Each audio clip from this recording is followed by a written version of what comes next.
After the wedding of Princess Theodora of Greece to American lawyer Matthew Kumar in Athens, attended by members of the royal family, their married life began with unexpected challenges.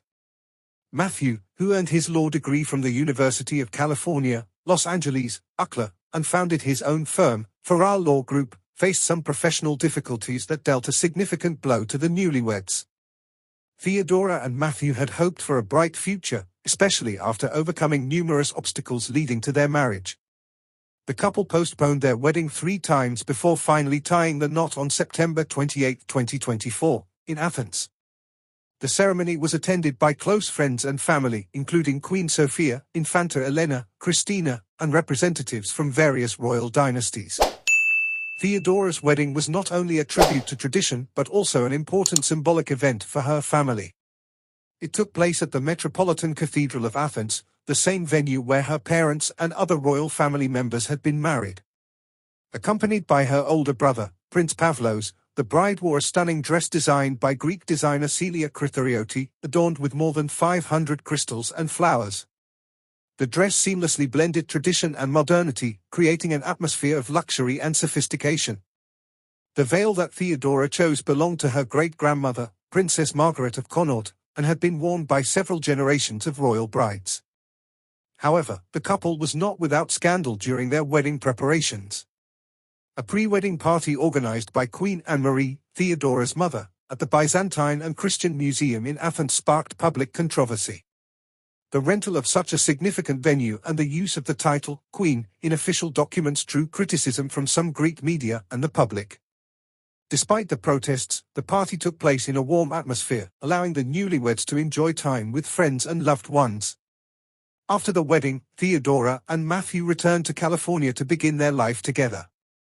While Matthew reconsidered his future plans, Theodora continued to pursue her acting career.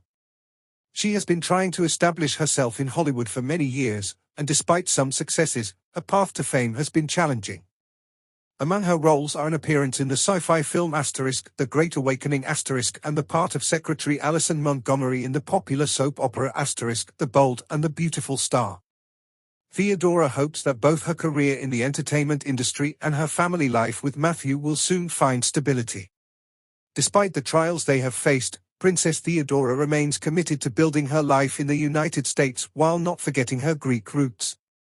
The wedding held in Greece was not only a beautiful symbolic act but also a demonstration of her love for her homeland and respect for family traditions. Theodora and Matthew continue to support each other through all difficulties, hoping for a better future. The story of Theodora and Matthew illustrates how challenging it can be to start a new chapter in life, especially when unexpected obstacles arise. Their determination for happiness and support for one another serve as a reminder that even in challenging times, love and loyalty remain the most important values. Perhaps it is these trials that make their union even stronger, helping them overcome the challenges that fate throws their way. More than 20 years have passed since Mary Donaldson joined the Danish royal family, and her life has changed dramatically since then. As of 2024, the Australian native has become the Queen Consort of Denmark after her husband, Frederick, ascended to the throne. However, before destiny led her to palaces and grand ceremonies, Mary had to overcome a series of personal trials, each becoming an important chapter in her story. Mary was born in 1972 in Hobart, Tasmania, as the eldest daughter in a family of 4 children. She was raised by John Dalglish Donaldson, a mathematics professor, and Henrietta Clark Donaldson, a senior assistant. The Donaldson family was closely connected to the University of Tasmania, and Mary's childhood was genuinely happy. She later admitted that those years were filled with light and joy, and she recalls that time fondly.